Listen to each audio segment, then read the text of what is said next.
Doa agar dijauhkan dari sifat-sifat buruk. Kalimatnya, Allahumma inni a'udzubika minal jubni wa a'udzubika minal bukhli wa a'udzubika min ardhalil umur wa a'udzubika min fitnatid dunya wa adzabil qabri. Ya Allah, aku berlindung kepadamu minal jubni, dari sifat pengecut. Wa a'udzubika minal bukhli, aku berlindung kepadamu dari sifat bakhil. Wa a'udzubika min ardhalil umur, aku berlindung kepadamu dari usia yang terhina. Wa a'udzubika min fitnatid dunya wa adzabil qabr, dan aku berlindung kepadamu dari fitnah dunia dan azab kubur. Kita baca sumber doa dari Sa'ad bin Abi Waqqas radhiyallahu anhu. Beliau menceritakan, Nabi SAW mengajari kami beberapa kalimat berikut sebagaimana beliau mendiktekan tulisan.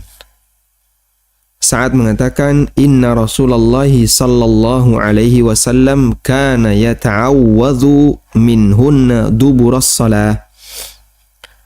Nabi SAW berlindung terhadap beberapa hal ini duburas salati, di bagian akhir salat, sebelum beliau salam. Allahumma inni a'udzubika minal jubni wa a'udzubika minal bukhli, dan seterusnya sampai akhir doa. Allahumma inni a'udzubika minal jubni, ya Allah, aku berlindung kepadamu dari sifat pengecut. Wa a'udzubika minal bukhli, dan aku berlindung kepadamu dari sifat bakhil. Sifat pengecut, orang menjadi takut untuk berjihad karena sifat ini, dan takut untuk menyampaikan kebenaran karena sifat ini. Bahkan dia takut untuk disakiti oleh orang lain karena sifat ini. Asy-Syaukani mengatakan, al-jubnu wa huwal mahabatu lil asya' wa ta'khuru an fi'liha, wa innama ta'awwadha minhu sallallahu alaihi wasallam li'annahu yuaddi ila adamil qiyami bi faridatil jihadi was-sad'i bil haqqi wa inkaril munkarat. Pengecut artinya adalah takut terhadap sesuatu sehingga dia tidak melakukannya. Dan Nabi SAW beliau berlindung dari sifat pengecut karena sifat ini yuaddi ila adami qiyami bi faridatil jihad, menyebabkan orang itu tidak mau melaksanakan kewajiban jihad, tidak mau membela kebenaran, dan tidak mau mengingkari kemungkaran. Dan itu sebabnya adalah sifat pengecut. Makanya kita bisa lihat orang-orang yang pengecut, dia pasti akan meninggalkan sebagian dari kewajiban yang Allah Subhanahu wa taala berikan kepadanya. Dan mohon untuk dibedakan antara tidak melakukan karena perhitungan tertentu dengan sifat pengecut, itu dua hal yang berbeda. Ada orang yang dia tidak melakukan hal tertentu karena ada maslahat yang lebih besar. Ada maslahat yang lebih besar, tidak hanya bagi pribadinya, tapi juga bagi masyarakat secara umum. Contohnya apa, Pak? Contohnya misalnya pada kejadian kemarin ya, ketika pandemi itu masih sangat ditakuti oleh masyarakat, banyak masjid yang apa? Tutup. Ya, sehingga di sini nggak Jumatan, di sini nggak Jumatan, di sini nggak Jumatan. Bahkan sholat 5 waktu tidak dilaksanakan di masjid. Masjid ditutup total. Lalu ada orang yang komentar, kenapa nggak berani ke masjid? Kenapa nggak berani Jumatan? Pengecut semuanya. Nah, ini sebenarnya pertimbangan yang kurang bagus ya. Ini nih komentar yang perlu dikoreksi. Dan termasuk juga para ulama kita, baik yang ada di Indonesia maupun di berbagai negara, mereka menganjurkan untuk sementara ikuti sesuai dengan arahan pemerintah dalam masalah ketertiban pandemi, agar orang bisa ya terjaga ya kondisinya. Karena ketika ya ada salah satu tokoh agama, apalagi dia tokoh nasional yang dipandang banyak masyarakat. Kemudian dia mengambil sikap, pokoknya saya tetap Jumatan, ngajak para jamaah Jumatan. Bisa jadi disorot oleh media, lalu tersebar di mana-mana, akhirnya memotivasi orang untuk datang Jumatan dan seterusnya. Dan bisa jadi itu akan menjadi potensi bahaya yang lebih meluas. Karena itu mereka mengambil sikap bukan untuk kepentingan pribadi semata. Sehingga kenapa Ustadz Fulan nggak pernah ke masjid? Ya, bukan karena pilihan beliau tidak ke masjid. Dalam arti ini disebabkan karena faktor pandemi. Kalau dalam kondisi normal beliau ke masjid. Ya. Dan Masya Allah ya, para asatidzah Ahlussunnah, mereka ketika tidak ke masjid, tidak kajian, itu dipertanyakan oleh masyarakat. Padahal banyak loh ya, orang yang dia merupakan da'i, bahkan tokoh, dia nggak pernah ke masjid, tapi tidak dipertanyakan. Ya memang kebiasaannya nggak pernah ke masjid. Kenapa da'i A atau tokoh B kok tidak datang ke masjid? Oh, karena beliau kalau sholat di Masjidil Haram. Ya, mungkin kalimat seperti itu sering kita dengar. Dan masih ada sampai sekarang orang yang punya keyakinan seperti itu. Sehingga ketika dia tidak hadir ke masjid, dia tidak datang kajian, ya memang itu kebiasaannya. Baik, kembali ke sini. Jadi bedakan antara meninggalkan sesuatu karena pertimbangan maslahat yang besar dengan meninggalkan sesuatu karena sifat pengecut. Pada waktu perjanjian Hudaybiyah, Nabi SAW membuat klausul atau menyepakati sebuah klausul yang itu diajukan oleh orang musyrikin, bahwa Muhammad dan para sahabat tidak boleh masuk kota Mekah tahun ini. Mereka harus pulang. Nabi SAW menyepakati klausul itu. Umar bin Khattab radhiyallahu anhu mengatakannya, Rasulullah, bukankah kita di atas kebenaran dan mereka orang yang di atas kebatilan? Jawab Nabi SAW, betul. Kemudian Umar bertanya lagi, bukankah kita punya hak untuk umroh? Jawabannya betul, tapi tidak tahun ini. Tapi kenapa kita harus mundur, kata Umar. Kalaupun kita berperang, kita mati, kita dapat surga. Kalaupun kita menang, ya itu bagian dari kemenangan yang diberikan oleh Allah. Sehingga bagi kaum muslimin, perang itu pilihannya dua, dan dua-duanya kebaikan. Kalaupun kalah, dia mati. Kalah di dunia, dia mati, dia mendapatkan pahala jihad, pahala syahid. Kalaupun dia menang, dia mendapatkan kemenangan, dan itu anugerah dari Allah Subhanahu wa taala di dunia. Sehingga kenapa kita harus takut, kata Umar?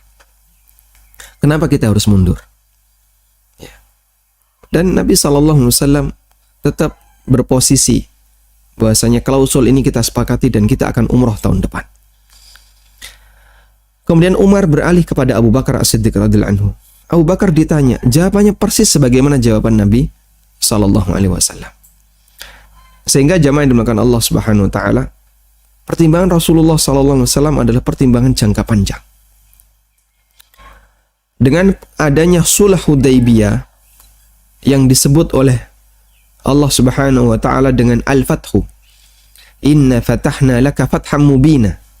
Sesungguhnya aku berikan kemenangan yang besar kepadamu, kemenangan yang sangat jelas, sangat nyata kepadamu. Dan itu sebagian ahli tafsir mengartikan dengan Hudaybiyah, Sulh Hudaybiyah, perjanjian damai Hudaybiyah. Karena dari awal perjanjian damai Hudaybiyah inilah kaum muslimin bisa menyusun kekuatan jauh lebih besar. Karena dalam perjanjian Hudaybiyah itu ada klausul di mana antara Mekah dengan Madinah tidak boleh saling mengganggu. Sehingga Mekah tidak boleh merongrong Madinah dan sebaliknya. Itu dimanfaatkan betul-betul oleh Rasulullah SAW, lalu beliau menyebar para da'i, surat-surat ke berbagai daerah yang sebelumnya itu mengalami kesulitan. Sehingga sebelumnya orang ketika mau berdakwah ke daerah A, ke daerah B, ada salah satu di antara ancaman yang mereka takuti. Nanti ini bisa dihadang oleh orang musyrikin, lalu dibunuh dan seterusnya. Itu salah satu ancaman. Meskipun itu tidak menyebabkan mereka kemudian takut, tapi itu jadi pertimbangan. Itu jadi bahan pertimbangan. Baik. Dan dengan berkat itu kaum muslimin banyak sekali jumlahnya, bertambah banyak sehingga kekuatannya semakin kuat.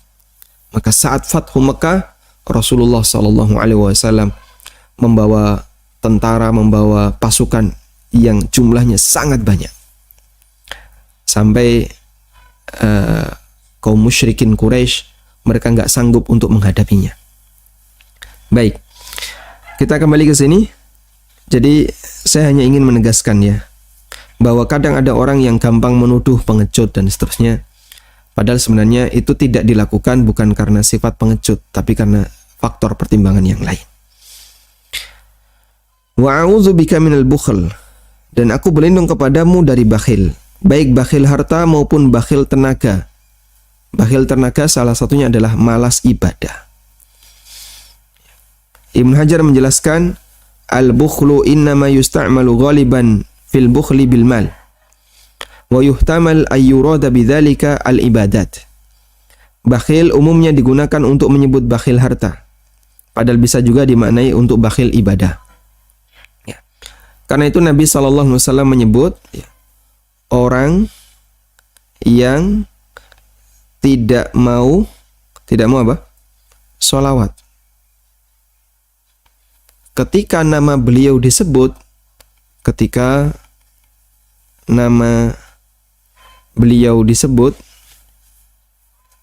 di sini beliau kembali ke mana? Harus ada penjelasannya. Ketika nama Nabi Sallallahu Alaihi Wasallam disebut, Sallallahu Alaihi Wasallam. Ketika nama Nabi Sallallahu Alaihi Wasallam disebut, adalah orang bakhil. Dalam sebuah hadis Rasulullah Sallallahu Alaihi Wasallam bersabda, al-bakhilu man dzukirtu indahu walam yusalli alayya. Orang yang bakhil itu adalah orang yang namaku disebut tapi dia tidak bersolawat untukku.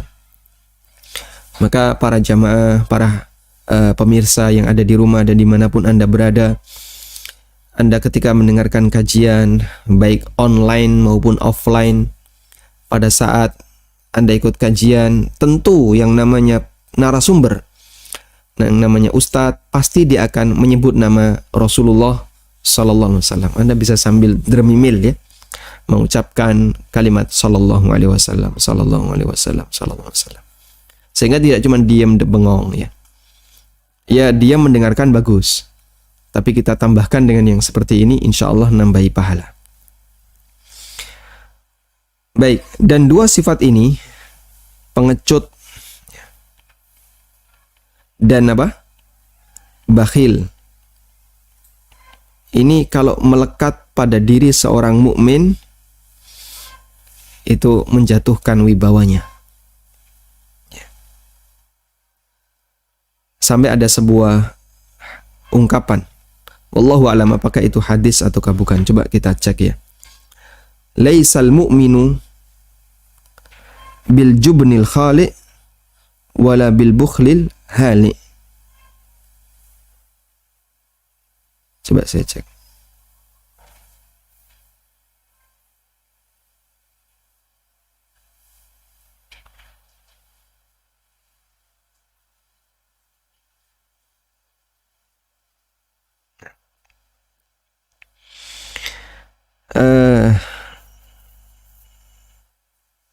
Ada ungkapan, laisal mu'minu syarru ma fi rajulin syukhun hali wa jubnun khali. Ini hadis ya, sabda Nabi Sallallahu Alaihi Wasallam. Sifat buruk yang ada pada diri seorang hamba adalah syukhun hali wa jubnun khali. Hadis riwayat Abu Dawud, Ahmad dan yang lainnya. Dan hadis ini dinilai sahih oleh Syalbani. Nabi SAW bersabda, syarru ma fi rajulin syukhun hali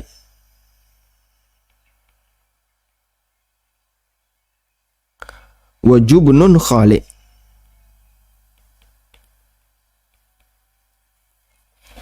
sifat terburuk yang ada pada diri seorang lelaki adalah syuhun halik, pelit halik, rakus.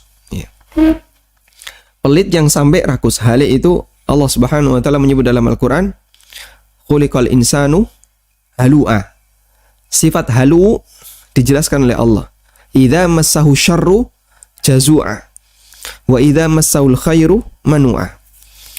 Bagaimana sifat halik itu? Ini pelit ya, syuh. Itu pelit. Ya. Halik sifatnya adalah dia kalau tertimpa sesuatu itu, Masya Allah, jazu'a, takutnya luar biasa.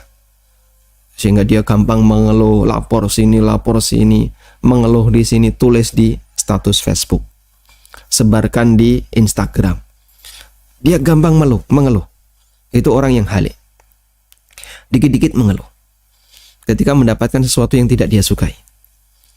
Wajubnun, dan orang yang pengecut. Ya. Sifat yang kedua adalah sifat pengecut. Khali' itu dari kata khala'a yang artinya lepas, copot. Jubnun khali' itu gampang kagetan. Ya. Jadi dikit-dikit sudah ribut, ya. Sudah bingung. Khali' seperti jantungnya mau copot. Ada apa ini? Wah, Masya Allah.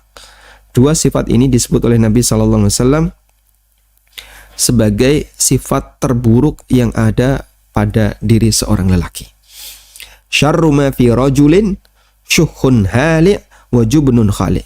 Sifat terburuk pada diri seseorang adalah ketika dia menjadi pelit sehingga menyebabkan dia ketakutan, hartanya berkurang, dan dia pengecut sehingga menyebabkan dia meninggalkan kewajiban. Kita lanjutkan. Karena itu dalam kondisi yang relatif normal, ya, ada beberapa pertimbangan yang berlaku ketika kondisi tidak normal, maka dalam kondisi yang relatif normal itu sudah tidak berlaku. Sehingga orang harus sudah kembali beraktivitas melaksanakan kewajibannya sebagaimana sebelumnya. Wa a'udzubika min ardalil umur, dan aku berlindung kepadamu dari ardalul umur. Apa itu yang dimaksud dengan usia terhina? Ardalul umur itulah usia pikun, dan ini termasuk penyakit meskipun itu di luar kendali manusia. Dan penyakit memang di luar kendali manusia. Ibnul Athir mengatakan, ya, ja'lul harami da'an tashbihan bihi li'annal mauta yata'aqabuhu kal adawa. Nabi SAW menyebut usia tua yang itu merupakan kondisi pikun sebagai penyakit karena mirip seperti penyakit. Sebab kematian datang setelah usia tua sebagaimana umumnya penyakit. Orang sakit parah terus tua, orang sakit parah terus mati.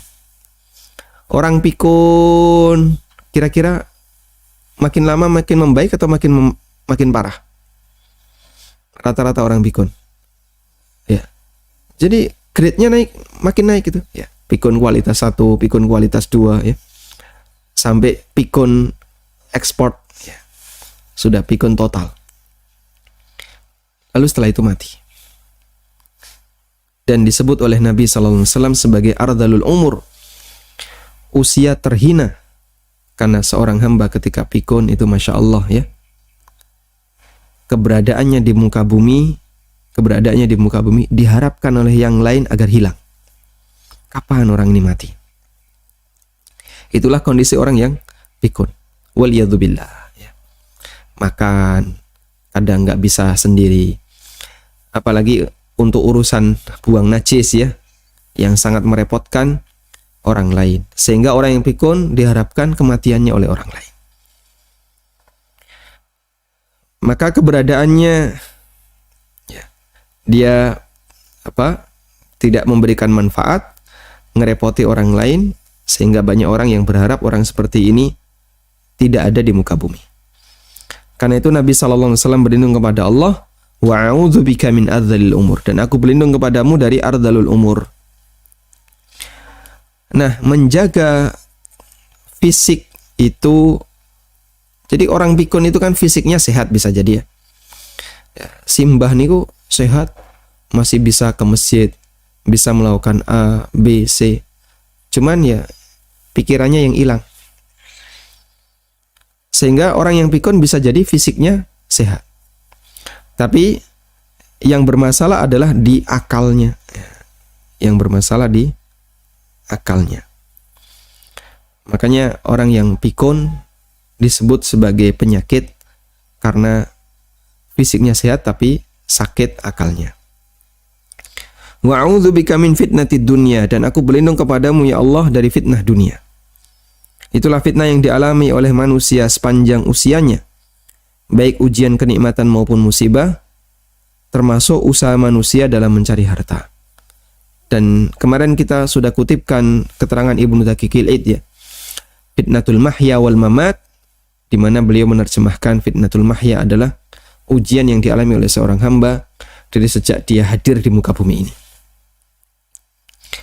Wa adzabil qabri, dan aku berlindung kepadamu dari azab kubur. Itulah azab di alam barzah sesuai yang dikehendaki oleh Allah Subhanahu wa taala. Dan azab kubur bagi mukmin, azab kubur bagi mukmin itu bagian dari pengurang beban dosa. Sedangkan sehingga orang misalnya mati, dia membawa dosa. Dosanya sampai pada tingkatan, anggaplah misalnya grade dari angka 1 sampai 100, dia membawa dosa 50. Ini permisalan ya. Karena kita tidak bisa mengukur dosa dengan angka seperti ini. Kemudian dia mati membawa dosa 50. Lalu dikubur, dia diazab. Maka bagi mukmin itu mengurangi sehingga dosanya misalnya tinggal 20 atau tinggal sekian, dan bisa jadi hilang semuanya sehingga saat di akhirat dia sudah tidak lagi mendapatkan hukuman. Maka semua kondisi tidak nyaman yang dialami oleh seorang mukmin akan mengurangi beban dosanya. Berbeda dengan orang kafir. Bagi kafir azab kubur tentu saja tidak mengurangi dosa. Maka orang kafir ketika diazab, azab yang abadi sejak dia mati. Karena itu Nabi SAW ketika usai perang Badar, beliau kumpulkan mayat-mayat orang musyrikin. Lalu beliau SAW berceramah di hadapan mayat-mayat itu, dan beliau mengatakan, hal wajadtum ma wa'ada rabbukum haqqa? Qad wajadtum ma wa'ada rabbuna haqqa. Wahai orang-orang kafir, apakah kalian telah menjumpai apa yang dulu Allah janjikan? Apakah kalian telah mendapatkan kebenaran dari apa yang Allah janjikan? Sungguh kami telah mendapatkan kebenaran dari apa yang Allah janjikan, yaitu kemenangan perang Badar. Umar radhiyallahu anhu bertanya, ya Rasulullah, mereka sudah mati apa bisa mendengar? Jawab Nabi SAW, kalian tidak lebih mendengar dibandingkan mereka. Walakinnahum lam yujibu, tapi mereka tidak bisa respon, sehingga diam saja. Baik. Dan kita berlindung kepada Allah Ta'ala dari azab kubur. Selanjutnya kita beralih ke doa yang ke-6, agar diberi hisab yang mudah. Allahumma hasibni hisabi yasira. Ya Allah, hisablah aku dengan hisab yang mudah. Dari Aisyah radhiyallahu anha bahwa beliau pernah mendengar Nabi SAW membaca doa ini dalam sholatnya. Allahumma hasibni hisabi yasira. Apa yang dimaksud dengan hisabun yasir? Hisab yang mudah adalah hisab yang tidak sampai di debat. Karena orang kalau sudah di debat, orang kalau sudah diajak debat, di akhirat pasti dia diazab. Nabi SAW pernah bersabda, innahu man nuqishal hisab yauma idzin ya Aisyah halak. Siapa yang didebat wahai Aisyah pasti dia celaka. Sehingga hisab yang yasir itu tidak didebat. Dalam hisab ini hanya ditunjukkan dosa. Innama dzalikumul arad. Innama dzalikumul arad. Dalam hal ini hanya ditunjukkan dosa-dosa manusia. Fa'tarafu, lalu dia mengakuinya. Kemudian diampuni oleh Allah Subhanahu wa taala. Aisyah radhiyallahu anha pernah bertanya kepada Nabi sallallahu alaihi wasallam tentang hisabun yasir. Al-hisab al-yasir. Kemudian Nabi sallallahu alaihi wasallam mengatakan, "Innama dzalikumul arad." Innama dzalikumul arad. Yang dimaksud dengan hisab yasir, hisab yang mudah, itu adalah ditampakkan dosa-dosanya. Di sini saya nyatakan hanya ditunjukkan dosa-dosa manusia. Innama dzalikumul arad. Ditampakkan dosa-dosa itu. Sehingga manusia ditampakkan oleh Allah dosanya. Kamu dulu pernah melakukan ini. Dia pun mengakuinya. Lalu setelah itu diampuni oleh Allah Subhanahu wa taala. Hanya ditampakkan, tidak sampai di debat. Nabi SAW menjelaskan makna hisab yang mudah. Ayyanzura fi kitabihi fayatajawaza anhu. Seorang hamba ditunjukkan catatan amalnya. Lalu setelah itu diampuni dosanya. Innahu man nuqisha, sesungguhnya siapa yang diajak debat, nuqishal hisab, siapa yang didebat ketika hisab, pada hari itu wahai Aisyah, halaka, dia pasti akan celaka. Celaka berarti dia akan dihukum oleh Allah Subhanahu wa taala. Sehingga ketika orang itu didebat, maka dia akan ditanya terus, ya. Kenapa kau melakukan ini? Kenapa? Sudah, nggak ada ampun. Pasti dia akan diadab. Dihisab itu pasti jamaah. Kita semuanya akan dihisab oleh Allah Ta'ala. Kita semuanya akan dihisab oleh Allah. Sehingga dihisab itu sebuah kepastian. Nggak ada pilihan. Karena kita tidak dijamin selamat dari hisab. Karena itu yang bisa kita lakukan adalah harapan agar hisabnya itu dimudahkan. Sehingga kalau kita tidak bisa menghindari hisab, maka kita berharap semoga hisab itu dimudahkan oleh Allah Subhanahu wa taala. Karena itu rutinkan doa ini, Allahumma hasibni hisaban yasira. Ya Allah, hisablah aku dengan hisab yang mudah. Dan disebutkan dalam riwayat yang lain, Nabi SAW beliau pernah menjelaskan tentang hisab yang mudah ini.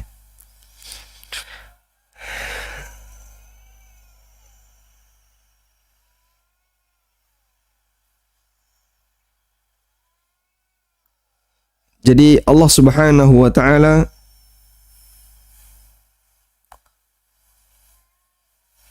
ketika menunjukkan dosa-dosa kepada hamba, kemudian Allah Subhanahu wa taala tampakkan, tapi tidak Allah ceritakan kepada yang lain. Disebutkan dalam hadis yang sahih, ya, Rasulullah sallallahu alaihi wasallam pernah menjelaskan dalam hadis dari Abdullah bin Umar dan dinilai sahih oleh Syalbani. Rasulullah sallallahu alaihi wasallam bersabda, "Innallaha yudnil mu'min fayadha'u alaihi kanafahu wa sitrahu minan nas."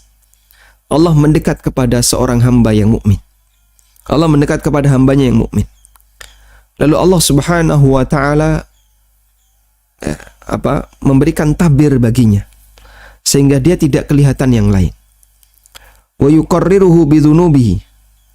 Kemudian Allah Subhanahu wa taala minta orang ini untuk mengakui dosanya. Betul kamu melakukan ini? Betul kamu melakukan ini? Fayaqulu ata'rifu dzanba kadza? Ata'rifu dzanba kadza? Kamu pernah melakukan dosa ini? Kamu pernah melakukan dosa ini? Fayaqulu na'am wa rabbi. Lalu hamba ini mengatakan, betul ya Allah. Hatta idza qarrarahu bidzunubihi. Sampai ketika hamba yang mukmin ini mengakui dosa-dosanya. Wa ra'a fi nafsihi annahu qad halaka. Dan dia sudah merasa bahasanya dia pasti akan disiksa, pasti akan dihukum. Qala, Kemudian Allah Subhanahu wa taala berfirman, "Fa inni qad satartuha 'alaika fid dunya." Dulu waktu kau melakukannya di dunia, aku tutupi kamu. Sehingga nggak ada satupun orang yang tahu. Kita melakukan maksiat di malam hari, nggak ada orang yang tahu. Kita melakukan maksiat di siang hari, nggak ada orang yang tahu. Kita melakukan maksiat dalam batin, nggak ada orang yang tahu. Wa ana aghfiruha lakal yaum. Dan hari ini aku ampuni kamu. Dan hari ini aku ampuni kamu. Tsumma yu'ta kitaba hasanatihi biyamini. Lalu Allah Subhanahu wa taala berikan buku catatan amalnya melalui tangan kanannya. Wa ammal kafiru wal munafiqu fayaqulu al ashhadu haula'i alladhina kadzabu ala rabbihim ala la'natullahi 'alal zalimin. Sedangkan orang kafir dan munafik maka diumumkan di hadapan masyarakat, diumumkan di hadapan para manusia dan jin. Haula'il ladzina kadzabu ala rabbihim. Mereka inilah orang yang berdusta atas nama Rabb-nya. Ala la'natullahi 'alal zalimin. Ketahuilah bahwasanya laknat Allah tertimpakan pada orang-orang yang zalim. Waliyadzubillah.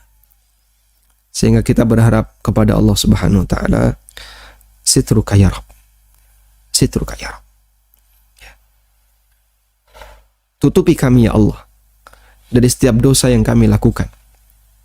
Dan itu kita baca pada saat kita membaca zikir pagi dan sore.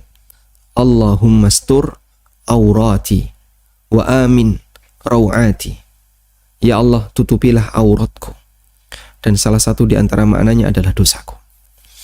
Andaikan dosa yang kita lakukan diwujudkan oleh Allah dalam bentuk bisul yang nampak di permukaan sehingga orang bisa lihat, maka kita yakin mungkin semua orang akan menjauh dari kita. Saking banyaknya bisul yang ada di permukaan badan kita. Namun Allah Subhanahu wa taala tutupi dosa itu saat kita melakukannya, nggak ada orang yang tahu. Setelah kita melakukannya, Allah tidak tampakkan di permukaan. Dan Allah tidak wujudkan dalam bentuk luka atau bisul atau yang lainnya di badan kita. Sehingga bisa jadi sampai kita mati, tidak ada yang tahu selain kita dengan Allah Subhanahu wa taala, dan saksinya adalah malaikat yang mencatat amal kita. Sitruka ya Rabb. Kita mohon kepada Allah, tutupi kami ya Rabbi dan ampuni dosa-dosa kami. Nah. Kemudian kita lanjutkan ke doa berikutnya. Ya. Ini yang terakhir ya. Baik, kita selesaikan untuk doa sebelum salam. Meminta surga dan berlindung dari neraka. Allahumma inni as'alukal jannah wa a'udzubika minan nar. Ya Allah, aku mohon kepadamu surga dan aku berlindung kepadamu dari neraka. Sumber doa, Mu'ad pernah menjadi imam salat Isya di kampungnya. Beliau membaca surat Al-Baqarah. Saking lamanya hingga ada pemuda yang memisahkan diri dari jamaah. Dan Mu'ad radhiyallahu an, beliau sebelumnya sholat di mana? Di Masjid Nabawi. Sholat Isya bersama Nabi SAW di Masjid Nabawi. Setelah itu Mu'ad pulang ke kampungnya. Di kampungnya ada musola. Lalu Mu'ad jadi imam. Sehingga masyarakat kampung itu nunggu. Begitu Mu'ad datang, Mu'ad jadi imam. Masya Allah, yang dibaca surat Al-Baqarah. Sudah sholatnya mulainya malam, ya, yang dibaca surat Al-Baqarah. Hingga ada pemuda yang memisahkan diri dari jamaah. Lalu dia sholat sendiri kemudian pergi. Inilah yang dimaksud dengan apa? Al-Mufaraqah. Dia memisahkan diri dari jamaah. Akhirnya dia dilaporkan kepada Nabi SAW. Kemudian Nabi SAW bertanya kepada sahabat ini. Ya. Jadi setelah dilaporkan, di kesempatan yang lain di siang hari atau di pagi hari kita tidak tahu. Yang jelas di kesempatan yang lain, Mu'ad datang kepada Nabi SAW bersama pemuda ini. Dan Mu'ad sudah menuduh pemuda ini, orang ini munafik. Karena dia memisahkan diri dari sholat jamaah tanpa sebab. Kemudian Nabi SAW bertanya kepada pemuda ini, Kaifa taqulu fis shalah? Apa yang kamu baca ketika kamu sholat? Si pemuda ini menjawab, Atashahadu aqulu Allahumma inni as'alukal jannah wa a'udzubika minan nar. Aku membaca syahadat dan aku membaca Allahumma inni as'alukal jannah wa a'udzubika minan nar. Artinya doaku ya seperti itu. Jawab Nabi sallallahu alaihi wasallam, haulaha nudandinu. Yang kami baca juga seperti itu. Jadi bacaan kita seragam. Yang kami baca juga sekitar itu. Haulaha nudandinu. Yang kami baca sekitar itu. Sekitar meminta surga dan berlindung dari neraka. Artinya Nabi SAW menyetujui sikap pemuda ini. Beliau menyetujui sikap pemuda ini dan beliau tidak memarahinya. Bahkan yang dimarahi siapa? Mu'ad. Sampai Nabi SAW mengatakan kepada Mu'ad sebuah kalimat ya. Afattanun anta ya Mu'ad. Apa kamu mau bikin geger wahai Mu'ad? Afattanun anta ya Mu'ad. Fattan itu tukang bikin fitnah. Apakah kamu mau bikin geger wahai Mu'ad? Tukang bikin fitnah wahai Mu'ad. Sebab sholatnya terlalu lama. Sehingga salah dalam masalah ini disebut oleh Nabi SAW orang yang bikin geger di masyarakat. Karena dia melakukannya dengan porsi yang tidak benar. Kalau melakukannya dengan porsi yang benar, kemudian masyarakat protes, ya itu tidak kita pedulikan. Nah, tafsir doa, Allahumma inni as'alukal jannah. Aku mohon surga kepada Allah Subhanahu wa ta'ala. Kita mohon surga kepada pemilik surga. Siapa? Allah Azza wa Jalla. Dan mintalah surga kepada pemiliknya. Jangan kepada selain pemilik. Kamu kalau mau surga, coba matur sama Pak Ustadz. Masya Allah. Ya. Mau surga kok minta sama Ustadz. Mintalah surga kepada pemiliknya. Dan ini merupakan permintaan yang paling tinggi. Karena surga merupakan puncak kenikmatan. Sudah orang kalau sudah masuk surga, sudah nggak ada beban apapun, sudah selesai, itu sudah puncak kenikmatan. Ya, sudah nggak perlu lagi untuk mikir apapun, karena dia sudah masuk ke dalam surga. Surga merupakan puncak kenikmatan, meskipun amal kita tidak sepadan jika dibandingkan dengan kesempurnaan nikmat surga. Dan kita sepakat ini. Karena itu Nabi SAW bersabda, Innahu la yudkhilal jannata ahadan amaluhu. Sesungguhnya tidak ada seorang pun yang dimasukkan ke dalam surga oleh amalnya. Maksudnya, antara nikmat surga, ya, dengan amal hamba itu tidak sebanding. Sehingga, kamu kalau beramal seperti ini nanti diganjar seperti ini, dibalas seperti ini. Itu nggak sebanding. Sangat tidak sebanding. Karena itu kita masuk surga bukan karena amal kita. Meskipun amal adalah sebab orang bisa mendapatkan surga. Namun sehebat apapun amal seseorang tidak sepadan dengan nikmat surga. Jadi bedakan antara sebab dengan kesepadanan. Ya, bedakan antara sebab dengan kesepadanan. Nikmat surga yang demikian luar biasa, yang nggak kebayang dalam hati manusia. Dibandingkan dengan amal yang dilakukan oleh seorang hamba, jelas nggak sepadan. Tapi amal itu jadi sebab orang masuk surga, betul. Karena Allah Subhanahu wa ta'ala ya, akan masukkan surga seorang hamba bima kuntum ta'malun, disebabkan amal yang dulu kalian kerjakan. Ya. Sebagaimana Allah firmankan dalam Al-Quran, ketika penduduk surga sudah masuk surga, mereka memuji Allah. Alhamdulillahilladzi hadana lihadza wa ma kunna linahtadiya laula an hadana Allah. Segala puji bagi Zat yang telah memberikan petunjuk kami untuk bisa mendapatkan ini. Wa ma kunna linahtadiya laula an hadana Allah. Kita tidak akan bisa mendapatkan petunjuk kalau Allah nggak kasih petunjuk. Ya. Wa nudu antilkumul jannatu urithumuha bima kuntum ta'malun. Dan mereka dipanggil, mari menuju surga yang diberikan kepada kalian. Bima kuntum ta'malun, disebabkan perbuatan yang kalian kerja, amal yang sudah kalian kerjakan. Wa a'udzubika minan nar. Dan aku berlindung kepada Allah dari neraka. Kita memohon perlindungan dari tempat yang paling berbahaya, yaitu tempat hukuman para hamba dari penciptanya. Atau kita mohon kepada penciptanya, Allah Subhanahu wa ta'ala. Allah menegaskan dalam Al-Quran, siapa yang dijauhkan dari neraka dimasukkan ke dalam surga pasti beruntung. Faman zuhziha 'anil nar wa udkhilal jannata faqad faz. Dan masih banyak doa-doa yang lain untuk dibaca sebelum salam. Di sini kami hanya menyebutkan 7 jenis doa, semoga bisa dihafalkan dan diamalkan. Bisa insyaallah ya. Ya, berlindung dari 4 hal. Kemudian minta agar diampuni keseluruhan dosa. Ya. Rabbighfirli ma qaddamtu wa ma akhartu. Doanya Mu'adz bin Jabal. Allahumma a'inni ala dzikrika wa syukrika wa husni ibadatik. Mohon perlindungan dari utang. Allahumma inni a'udzubika minal ma'tham wal maghram. Minta agar dihisab dengan hisab yang mudah. Allahumma hasibni hisaba yasira. Doanya Abu Bakar.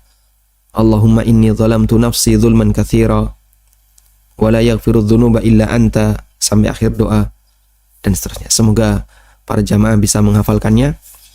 Dan saya sangat senang ketika jamaah bisa menghafalkan doa-doa ini, kemudian jamaah mengamalkannya. Semoga kita bisa sama-sama dapat pahala. Wallahu a'lam wa sallallahu ala nabiyyina Muhammadin wa ala alihi wa sahbihi wasallam. Yayasan Amal Abadi Indonesia yang dibina oleh Ustadz Amin Nurbaits Hafizahullah saat ini tengah membangun gedung Sekolah Dasar Tahfidzul Quran Madinah Islamic Premier School, unit Kerajaan.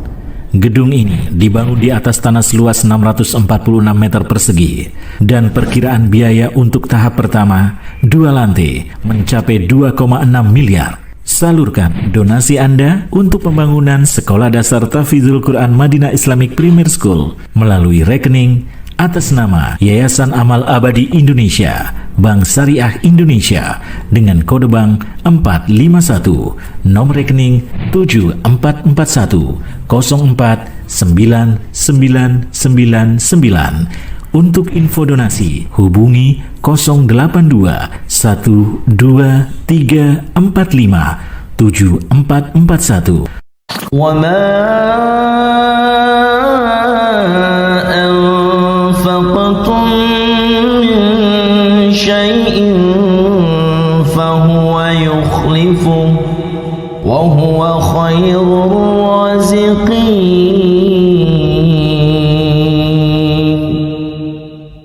Alhamdulillah. Selanjutnya kami persilahkan bagi Anda yang mau bergabung.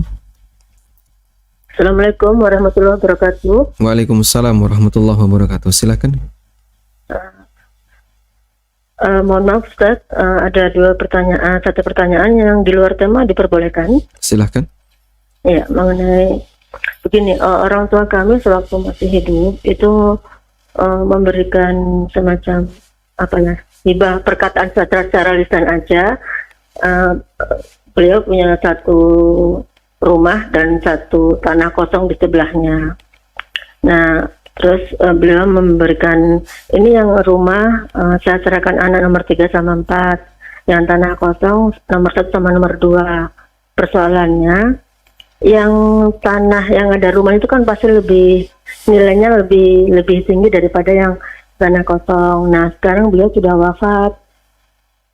Nah, ini bagaimana Ustaz? Apakah itu sah? Artinya perkataan ayah kami itu sah? Artinya yang rumah itu menjadi haknya anak nomor 3, 4, yang tanah kosong menjadi haknya anak nomor 1 dan 2 gitu. Baik, cukup Ibu. Yang kedua Ustaz, mohon maaf, ini terkait dengan doa di akhir sujud. Ini kan kalau misalnya itu kita rutinkan setiap sujud membaca doa, itu apakah diperbolehkan? Baik yang sholat sunnah maupun yang wajib, dirutinkan gitu Ustaz. Baik. Terima kasih Ustaz. Jazakallah khairan.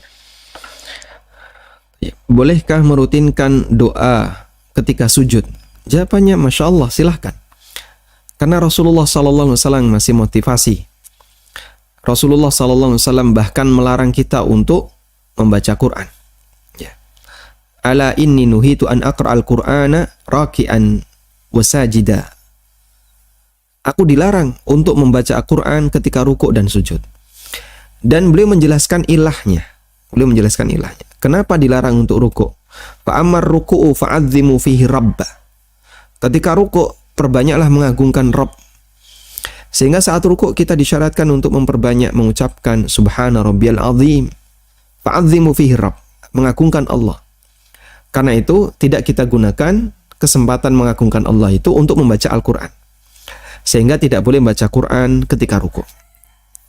Yang kedua saat sujud. Wa ammas sujudu. Sedangkan ketika sujud. Faqaminun ayyustajabu lahu. Fa'aktsiru minad du'a. Faqaminun ayyustajabu lahu. Ketika sujud, itu adalah kesempatan untuk memperbanyak doa. Perbanyaklah doa. Karena peluang besar untuk dikabulkan. Sehingga jamaah yang dimuliakan Allah Subhanahu wa taala, Nabi SAW melarang kita untuk baca Quran ketika rukuk dan sujud, dan kita fokus di sujud. Alasannya adalah karena saat sujud itu orang diminta memperbanyak doa. Biar kesempatannya banyak berdoa, jangan baca Quran. Nah, sehingga kalau Anda mau rutin baca doa ketika sujud, Masya Allah, tafadhol, silahkan. Cuman kan pertimbangannya begini ya.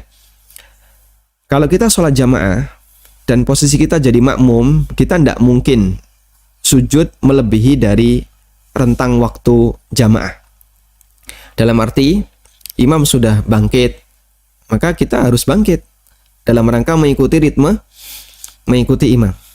Sehingga ketika tidak ada kesempatan bagi kita untuk doa, ya jangan dipaksakan. Itu pertimbangannya. Sehingga saat Anda jadi makmum, lalu saat sujud Anda membaca Subhana Rabbiyal A'la sekali.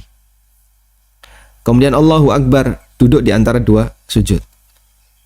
Maka Anda mau berdoa nggak sempat karena imamnya sudah bangkit. Ya gimana lagi, kita harus ikut bangkit. Tidak boleh memaksakan diri. Namun kalau Anda sholat sendirian, sholat sunnah, kemudian mau membaca doa setiap kali sujud, silahkan. Yang kedua, tentang masalah hibah. Baik, hibah disebut sebagai lazim. Jadi hibah itu mengikat. Hibah itu mengikat ya, jika sudah serah terima. Hibah itu mengikat jika sudah serah terima. Ini berkali-kali kita tekankan dan dulu sudah pernah kita sampaikan saat kajian tentang pengantar ilmu waris. Hibah itu mengikat jika sudah serah terima. Arti mengikat adalah tidak bisa dibatalkan. Ya. Sehingga kalau sudah diserah terimakan, selesai, sudah pindah hak milik. Objek yang dihibahkan itu bukan lagi milik wahib, bukan lagi milik penghibah, tapi milik siapa? Milik yang menerima hibah. Baik. Berarti sebaliknya, hibah yang belum serah terima, maka sama sekali tidak mengikat. Karena itu orang ketika mendapatkan hibah, tapi baru sebatas secara lisan, bisa dibatalkan. Dan kalau dibatalkan nanti jadi warisan. Ini saya sebutkan sebuah riwayat ya. Semoga bisa mempermudah kita untuk memahami. Ada hibah yang pernah diberikan oleh Abu Bakar kepada putrinya Aisyah radhiyallahu anha.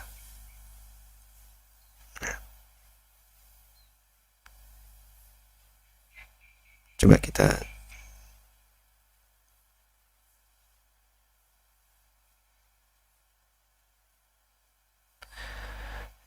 Aisyah radhiyallahu anha pernah mendapatkan hibah dari Abu Bakar As-Siddiq radhiyallahu anhu. Coba saya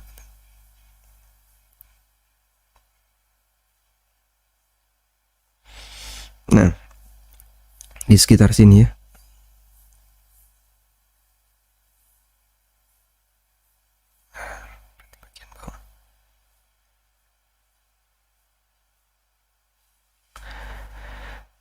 Abu Bakar pernah mengatakan kepada Aisyah, afwan, tidak ketemu.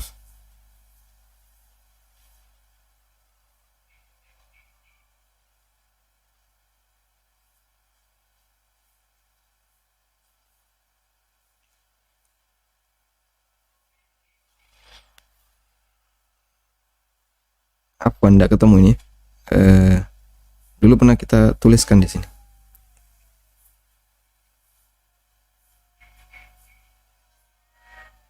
Nah ini. Aisyah bercerita bahwa Abu Bakar pernah menghibahkan untuknya 20 wasak hartanya yang ada di kota Aliyah. Ketika Abu Bakar sakit. Ketika Abu Bakar titik di sini ya, saya salah baca ini. Abu Bakar pernah menghibahkan untuknya 20 wasak hartanya yang ada di kota Aliyah. Titik. Terus selang beberapa waktu itu belum pernah diserahkan, sama sekali belum pernah diserahkan. Cuman dilisankan saja, tapi nggak pernah serah terima. Ketika Abu Bakar sakit, beliau mengatakan, "Ya bunayya, kuntu nahaltuki judada 20 wasaqan." Wahai putriku, dulu aku pernah menghibahkan 20 wasak hartaku. Yang itu ada di kota Aliyah.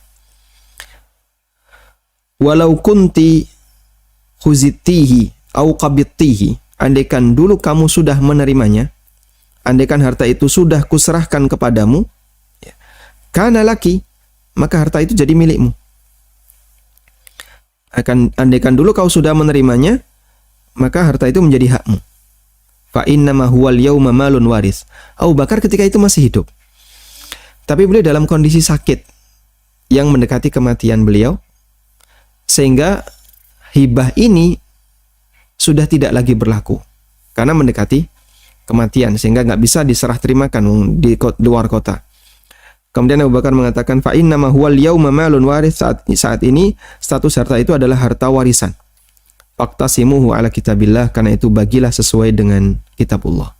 Bagi sesuai dengan hukum warisan.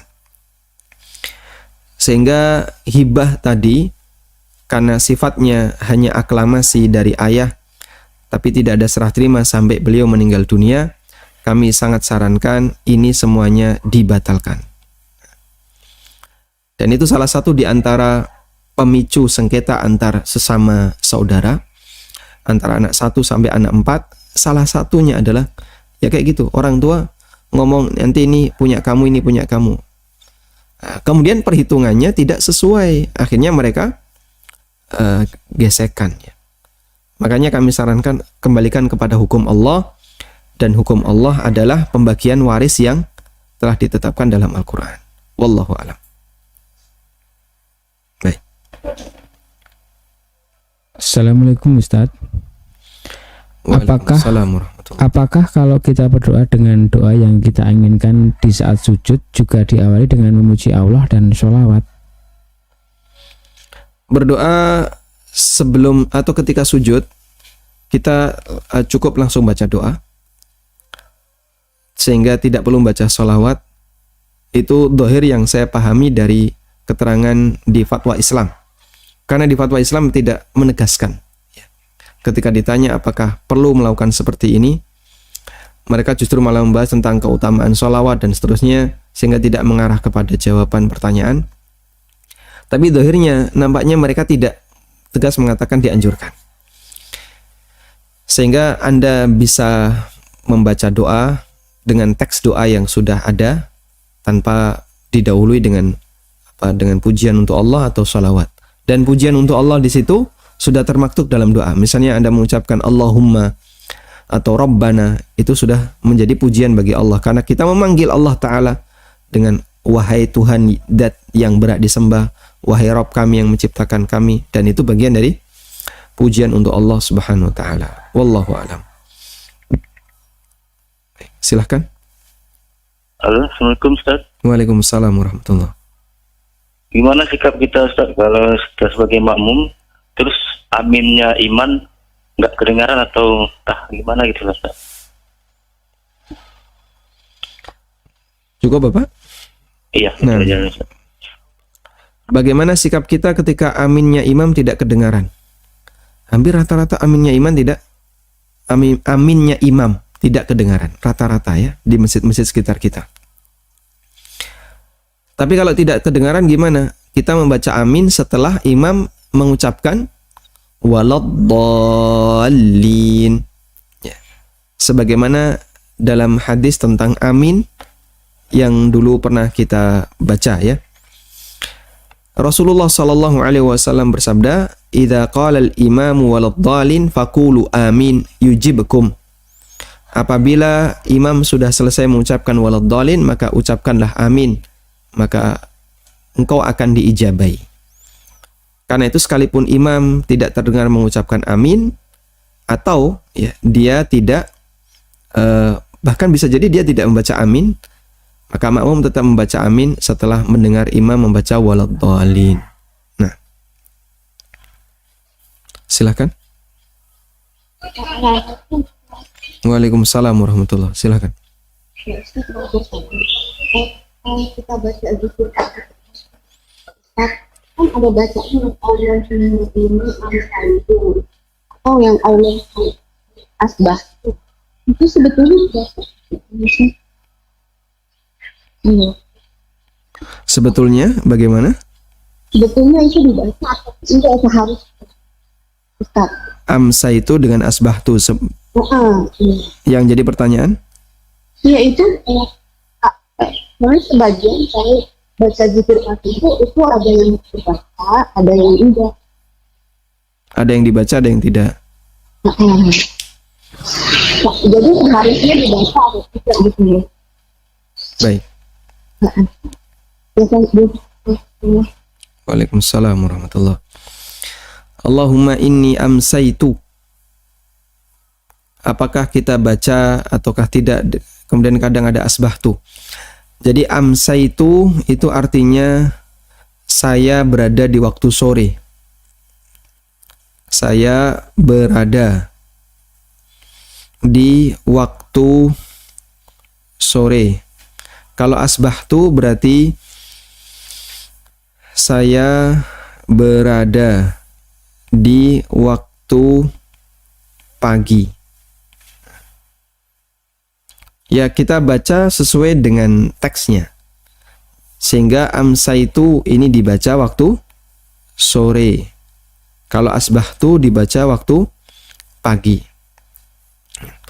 Amsayna wa amsal mulku lillah. Walhamdulillah, la ilaha illallah, dan seterusnya itu dibaca di waktu sore. Asbahna wa asbahal mulku lillah walhamdulillah.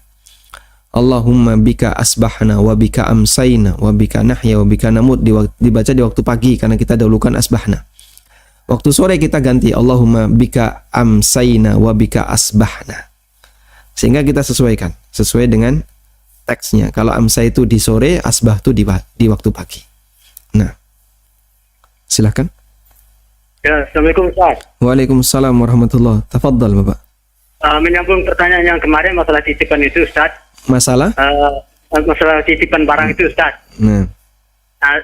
Terakhir Ustaz menyarankan kalau orangnya tidak bisa dijumpai lagi, kemudian ditaksir barangnya disedekahkan ya Ustaz ya. Silahkan ya. Ya. Kemudian masalah sedekah ini, bolehkah uang itu saya sedekahkan kepada anak saya yang kurang mampu atau kepada menantu yang kurang mampu? Mana yang lebih tepat Ustaz? Sebab yang pada hakikatnya yang bersedekah kan orang pemilik barang. Saya akan menyalurkan saja Ustaz. Bolehkah kepada anak yang kurang mampu Ustaz? Dengan penjelasan Ustaz. Ustaz, melalui telepon Ustaz. Baik. Posisi Bapak di sini adalah sebagai wakil ya. Posisi Bapak sebagai wakil karena Bapak yang akan mengantarkan itu. Ya. Nah, ketika posisi Bapak sebagai wakil, bolehkah wakil itu menguntungkan pribadinya? Ketika dia mau melaksanakan tugas yang diwakilkan kepadanya. Dalam mazhab Hambali, ketika wakil itu menguntungkan pribadinya, ada potensi menguntungkan pribadinya, itu mardhannatu tuhmah, disebut sebagai perbuatan yang mengarah kepada tuduhan nggak benar, tuduhan yang nggak baik. Kecuali dan mardhannatu tuhmah, perbuatan yang bisa mengarah kepada tuduhan yang nggak baik itu statusnya bisa hilang jika Bapak mendapatkan izin dari pemilik. Kalau dapat izin, maka tuhmah tidak berlaku. Sehingga di posisi ini, jika Anda mendapatkan izin dari pemilik, insya Allah tidak masalah. Nah, karena itu, mengingat kekhawatiran masuk dalam kategori madzannatut tuhmah, ada potensi tuduhan yang nggak baik, maka kami sarankan sebaiknya tidak diberikan ke anak. Ya, meskipun betul yang bersedekah itu kan orang lain. Andaikan orangnya itu bisa Bapak jumpai, lebih bagus. Bapak bisa izin, boleh nggak saya kasihkan ke anak saya? Nah, masalahnya orangnya tidak dijumpai. Sehingga wakil itu kan seharusnya atas instruksi ya, pemilik. Tapi Bapak kan tidak dapat instruksi. Ini atas inisiatif pribadi, karena Bapak sudah merasa repot untuk menjaganya daripada nanti beresiko, sedekahkan atas nama pemilik. Wallahu a'lam. Assalamualaikum Ustadz. Ustadz, apakah boleh mengirimkan doa untuk keluarga kandung yang berakhlak buruk, dan bagaimana cara menghadapi sikapnya karena semua nasihat dan doa sudah kami lakukan? Apakah kami harus bersabar tetap melihat akhlak buruknya? Waalaikumsalam warahmatullahi. Ibrahim alaihissalatu wassalam berdoa kepada Allah untuk keselamatan bapaknya sampai pun bapaknya meninggal dunia. Demikian pula Nuh alaihissalam, beliau berdoa kepada Allah untuk kebaikan anaknya yang mati kafir sampai pun anaknya tenggelam. Setelah tenggelam, Nuh tetap berdoa. Dan dibela oleh Nuh alaihissalam. Innahu min ahli, sesungguhnya anakku itu bagian dari keluargaku. Dan ditegur oleh Allah Subhanahu wa taala, innahu laisa min ahlik, innahu amalun ghairu shalih. Itu bukan keluargamu, itu amal yang enggak saleh. Sehingga mereka adalah orang-orang yang sabar ketika menghadapi gangguan dari keluarga yang enggak baik, dengan tetap mengharapkan kebaikan bagi keluarga itu, dan doanya enggak putus sampai pun yang bersangkutan sudah meninggal dunia. Namun kemudian dilarang oleh Allah karena ini mati kafir. Ibrahim membela bapaknya yang kafir, Nuh membela anaknya yang kafir, dan dua-duanya ditolak oleh Allah. Saya membuat sebuah tulisan, judulnya Syafaat Para Nabi yang Ditolak oleh Allah. Ya. Artinya di situ kita ingin memahamkan kepada kaum muslimin, syafaat itu ketika sampai pun datang dari seorang nabi, tidak serta-merta pasti akan dikabulkan oleh Allah. Karena syafaat kembali kepada siapa? Allah Subhanahu wa taala. Man dzalladzi yashfa'u 'indahu illa bi'idznih. Siapa, ya, tidak ada orang yang berhak untuk memberikan syafaat di hadapannya kecuali dengan izinnya. Syafaat Ibrahim untuk bapaknya, syafaat Nuh untuk anaknya, termasuk Nabi kita Muhammad sallallahu alaihi wasallam untuk siapa? Paman beliau. Ya. Sehingga beliau ingin agar pamannya itu diselamatkan oleh Allah. Tapi Allah Subhanahu wa taala tidak kabulkan. Sehingga pamannya mati dalam kondisi berada di atas agama Abdul Muttalib, yang agamanya Abdul Muttalib itu adalah agama kesyirikan. Pamannya tidak mau masuk Islam. Padahal Nabi SAW sudah berusaha untuk mengajak pamannya masuk Islam. Wallahu ta'ala alam.